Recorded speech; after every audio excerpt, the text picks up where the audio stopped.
al'ummar jihar Kaduna da ma masu sauraron mu a ko'ina, barkanmu da kasancewa a cikin wannan shiri na a faɗa a cika da zai dinga zuwa muku daga BBC Hausa tare da haɗin gwiwar gidauniyar Makata. Shi dai wannan sabon shirin an ƙirƙiro shi ne domin waiwaye da bibiya kan alƙawuran da 'yan siyasa a Najeriya ke yi, musamman ma lokacin yaƙin neman zaɓe da suke bin ku har lungunan ku suna neman ƙuri'unku. Shin kai na gani a ƙasa ko ko dai mota tana tafiya ta kuɗe shi da ƙura bayan ya riga ya tura ta? Malam Nasir Ahmad El Rufa'i shine gwamnan jihar Kaduna wanda ya kammala wa'adinsa na farko kuma an zaɓe shi domin yin wani adin karo na biyu. Gwamna, muna maka barka da zuwa.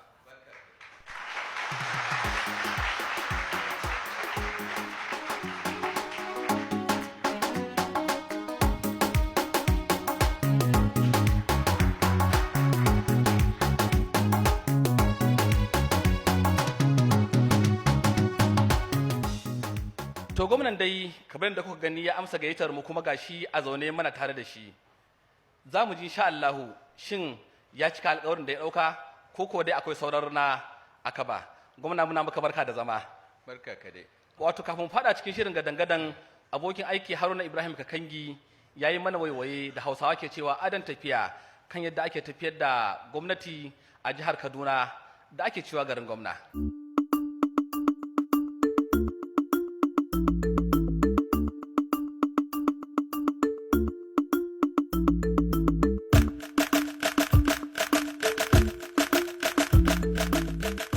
Kaduna na ɗaya daga cikin daɗaɗɗun jihohi masu ɗimbin tarihi a Najeriya tun zamanin Turawan mulkin mallaka. Ita ce jiha ta uku mafi yawar al'umma a Najeriya, inda take taka muhimmiyar rawa wajen samar da ƙuri'u a manyan zaben ƙasa. Amma duk da haka masharhanta sun sha sukar gwamnonin jihar bisa rashin kataɓus wajen bunƙasa birnin na Kaduna da ma jihar baki ɗaya. A tun bayan dawowar Najeriya kan tafarki na mulkin demokuraɗiyya a 1999, Nasir El Rufa'i ne gwamna na biyu da ya kammala wa'adin mulki na shekaru 4 bayan gudanar da zaɓe.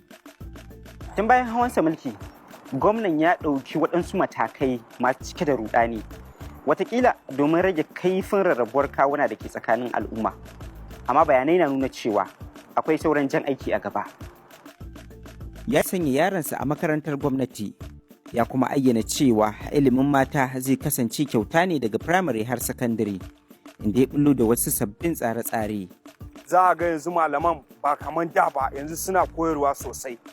A bara ne aka sake zaɓensa a matsayin gwamna a karo na biyu, inda alƙawuransa suka haɗa da inganta lafiya da janyo 'yan kasuwa masu zuba jari. Gwamnatin ta kuma bullo da wani shiri wanda ta ce na bunƙasa manyan biranen jihar ne, inda tuni aka fara aiki ganga-ganga. Sai dai wasu na ganin cewa ba a nan gizo ke sakar ba.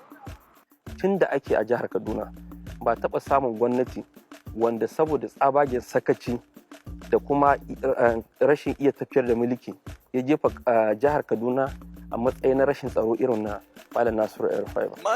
Tun a lokacin jawabinsa na kama mulki a bara, gwamnan dai ya nemi afuwa game da cewa manufofinsa ka iya cizguna mu wasu.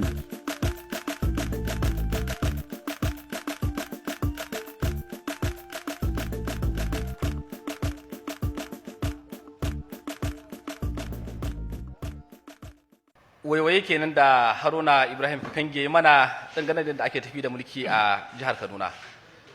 Gwamna Malam Nasir Ahmad El Rufa'i ya tafiyar ta kasance ne.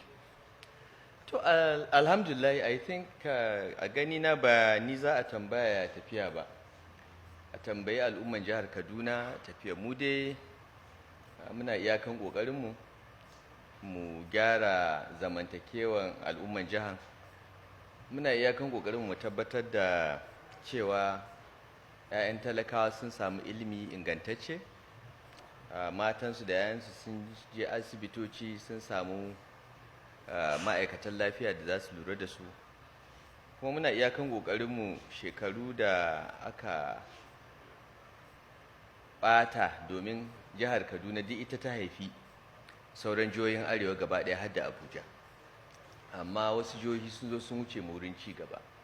Muna iyakan ƙoƙarinmu mu tabbatar an wayannan abubuwa da ya kamata a yi a jihar nan hanyoyi da ya kamata a faɗaɗa, abubuwan jin daɗin al'umma da ya kamata a gina, an gina su. Babu yadda za a yi duk abin da za ka yi na gwamnati ka farantar ma kowa da rai, mun san da haka, amma mu talakawa su suka zaɓe mu, abin da ya damu talakawa shi ya fi damin mu, kuma muna iyakan ƙoƙarinmu mu tabbatar da mun cika musu alƙawarin da muka ɗauka, wanda muka rantse da ƙur'ani.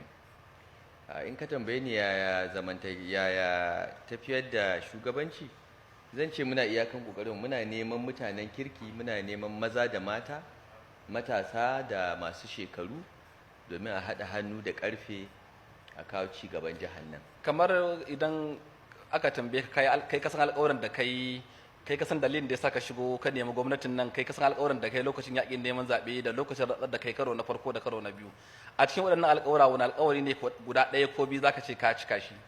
Ni sai in gaji alƙawuran da muka ɗauka da muka fara neman shugabanci wannan jiha, mun yi alƙawura guda 81 da 2015, kuma da kafin a sake wannan zaɓe mun tsaya mun duba cikin alƙawuran nan waɗanne ne muka cika, waɗanne ne muna cikin cikawa, waɗanne ne muka fara, waɗanne ne ba mu yi ba.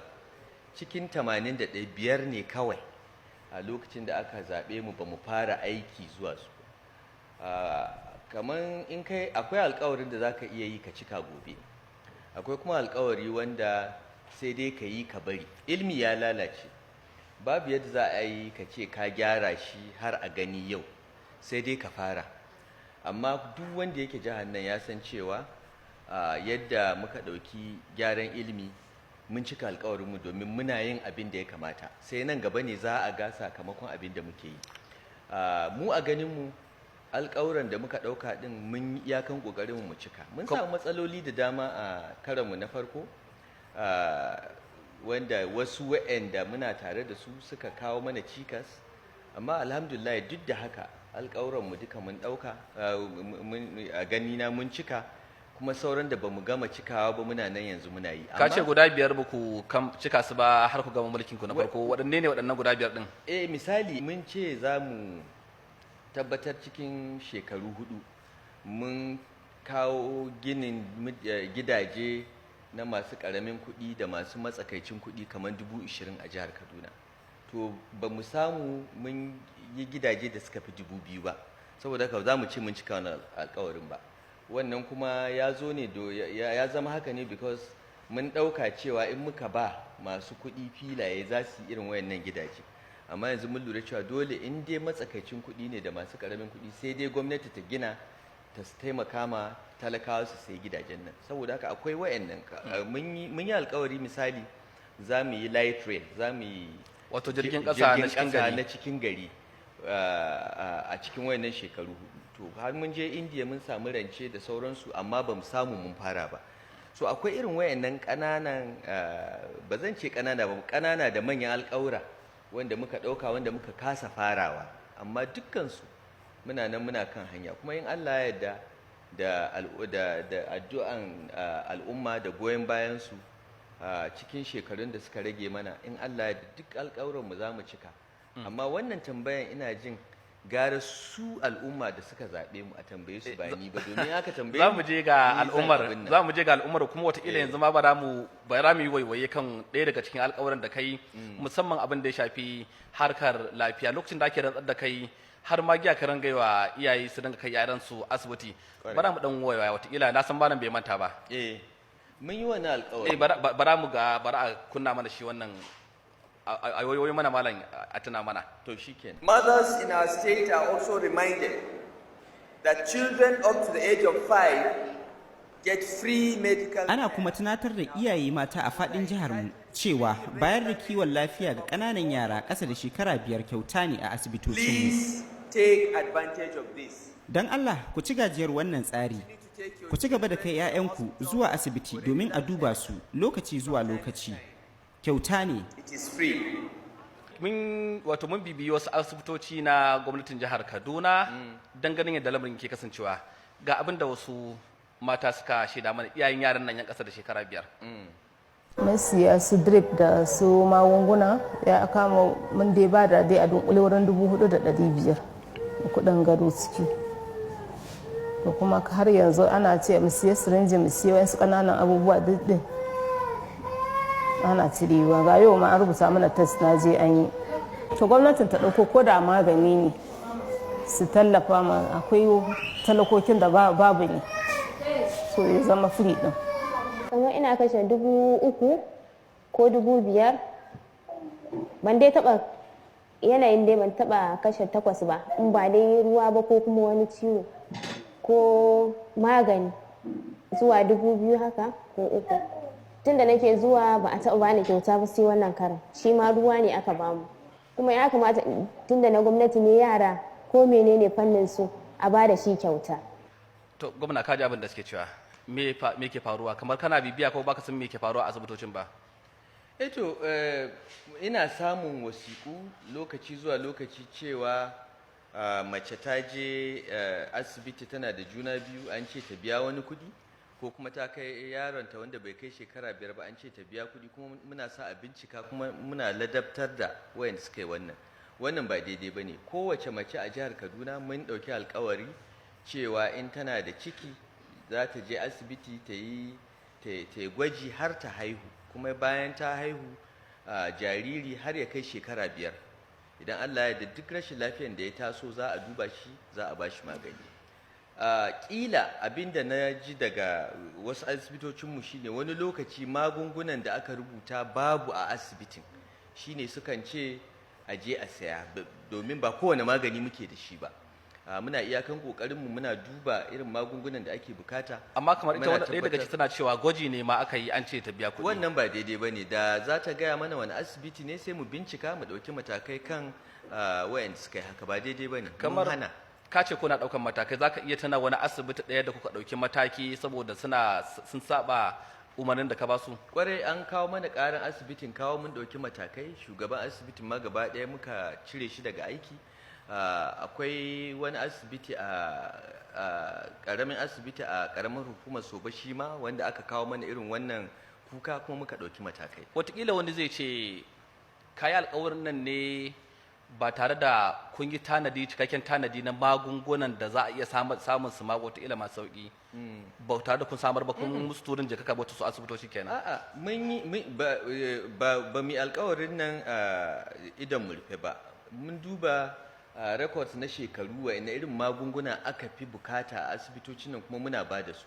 Amma dole cikin mutum 100 dole sai babu yadda za a yi ka ce kowane magani da kake tunani za a samu mutum 5 cikin 100 nan za su zo da wani irin rashin lafiya wanda ba a aje wannan magani. Domin magungunan da asibiti ke ajewa ana duba a ga wanne ne yawanci al'umma suke bukata, ba kowane magani ake ajiya ba. To kila wannan ne, amma idan ba wannan ba bai kamata gwaji ko ganin likita ko wani abu wai a nan jihar Kaduna mace mai juna biyu ko jarirai ko yara wanda su kai shekara 5 a ce su biya kuɗi ba. In kuma ana haka, ina ƙara gargaɗi ga ma'aikatan asibiti, duk wanda muka kama yana wannan aiki shi da gwamnatin jihar Kaduna zai ƙare, domin alƙawari muka ɗauka abinda za mu iya ma talakawa kenan, kuma muna so mu yi wannan, kuma muna tabbatar ma al'ummar jihar Kaduna cewa duk wanda bai bi wannan doka ba zai aiki da mu ba. Idan aka kasance wata uwa ta kai ɗanta mai ƙasa da shekara 5 asibiti, aka ce ta biya kuɗi, a ƙauye take wataƙila ko talaka ce, batun ya za ta samu ta isar da gwamna wannan saƙon baya za ta yi? Yanzu ai kowa birni da ƙauye akwai waya, kuma waya na kowa na da shi. Banda ni akwai hanyoyi da dama da za a iya aiko da irin wannan korafi ga gwamnatin jihar Kaduna, kuma muna ɗaukan matakai. Muna godiya gwamna. Wani batu kuma da ke damun al'ummar jihar Kaduna, ko da an ambaci jihar Kaduna gaba ɗaya yake zuwa tunanin mutane, shine batun tsaro. Batun tsaron nan kusan Aisha babbar annoba ce, babbar matsala ce. Shi ma batun tsaron nan kayi magana sa, wato lokacin da kake rantsuwar kama aiki a karo na 2. Za mu zo wannan batu, amma kafin mu wuce tukunna, bara mu je ga jama'ar da muke tare da su a nan domin watakila su yi tambaya. Kuma kamar yadda aka faɗa da farko, idan an nuna mutum ya yi tambaya a taƙaice, faɗi sunansa daga inda yake kuma ya tambaya cikin mutunci. Ga wani daga gefe mai rauni amma ba shi da hula. Yawwa. Assalamu alaikum. sunana Najib Mustapha Bawa Tsafe. Mai girma gwamnan jihar Kaduna dangane da abin da ya shafi kiwon lafiya. Alal hakika in ana kawo maka wani labari da cewa wai ana ba da magani kyauta ko kuma ana diba ƙananan yara ko mata, to wannan ba haka yake ba. A unguwar kawo na zauna daga baya na koma riga ciko. Duk zan tura matana sai na ba da kuɗi da za a sayi magani, hatta gwaji wannan sai an yi. Shin waɗansu asibitoci ne aka zaɓa a nan Kaduna aka ce za a rika ba da magani kyauta ko kowace asibitin gwamnati? Wannan shi ne tambaya na. Sannan a siyasance, mai girma gwamna, shin su 'yan siyasa waɗanda suka tallata manufofinka suka bi ka kuma suka yada, shin sun yi laifi ne ko batun alƙawura ake yi yawa ka yaƙuri. Bara gwamna ya amsa su ya kafin mu ji wata tambayar tukunna yawa. Babu wani asibiti na gwamnati a jihar Kaduna wanda ba a ba da umarnin su bi wannan tsari ba. Saboda haka duk asibitin da ba sa haka a gaya mana za mu ɗauki matakai. To gwamna muna godiya. Ma'aikatan lafiya na jihar Kaduna masu jin wannan program ɗin, ina sake nanatawa duk wanda aka kawo mana ƙaran yana cewa a ba da wani kuɗi na gwaji ko a ba da kuɗin magani, za mu ɗauki matakai kan shi. Ba haka muka ce ba, kuma za mu riƙa bi muna bincikawa.